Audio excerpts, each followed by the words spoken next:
Australia and the US have dominated in the pool on the final day of swimming competition in Tokyo, while Hong Kong fencers have missed out on a fairy tale finish in the team foil. For more, let's head to Tokyo. So Paul, it wasn't the fairy tale ending for Hong Kong fencers today in the team foil. No, it wasn't. It was anything but. It was a little bit of a disaster, a disappointment at the very least. Yeah, Hong Kong were beaten quite soundly in the end, 45-38 by the Russian Olympic Committee team, Russia. I mean, going into the match, we knew that it was going to be difficult. Russia are ranked four in the world, whereas Hong Kong are five. And we'd been warned by the coach, Greg Koenig, that this was not going to be a walkover. You know, there was a lot of excitement after Cheung's heroics last week, and he was quick to temper expectations, telling people, you know, this is not going to be a walkover, regardless of how Cheung is performing. In the event, Cheung Ka-long did indeed shine. Young Lawrence Ung, he came in and he gave a good account of himself. They certainly wouldn't point any fingers when it comes to performance, but I think Cheung could have done with a little bit more support from his teammates. But you know, it's a team game, and Greg Koenig, their coach, he certainly wasn't blaming anyone, pointing any fingers for the loss. He just said it's one of those things.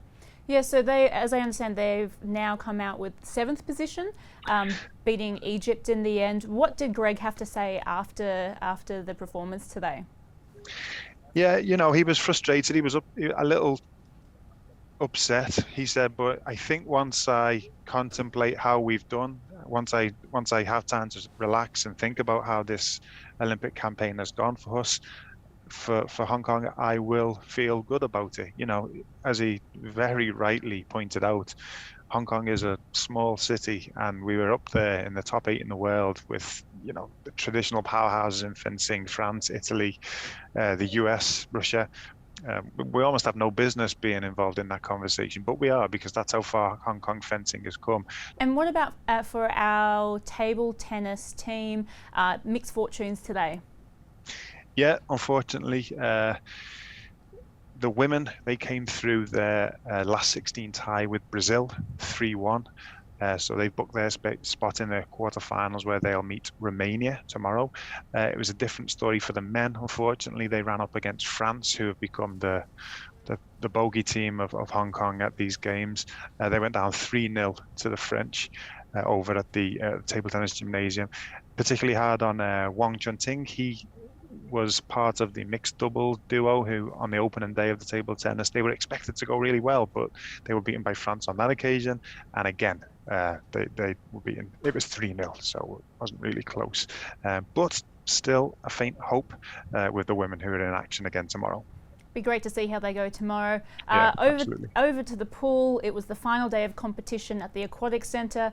China was actually really nowhere to be seen on the podium. It was all about the US and Australia today. Yeah, that's right. It wasn't the final day that China would have envisaged over at the pool.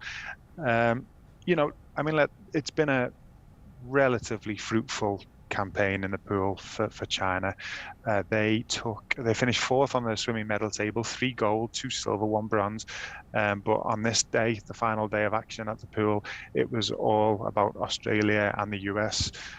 Caleb Dressel scored another gold in the 50 meters, and Emma McKeon, the Australian rocket, she also did the same. Those two have undoubtedly, we'd love to think that Siobhan's had a fine Olympics, of course, but those two are undoubtedly the king and queen of the pool at Tokyo 2020. Phenomenal performance from those throughout the swimming campaign. Now with the pool wrapped up, it's all eyes on athletics. I'll let you get going, and I'll catch you again tomorrow. Okay, cheers.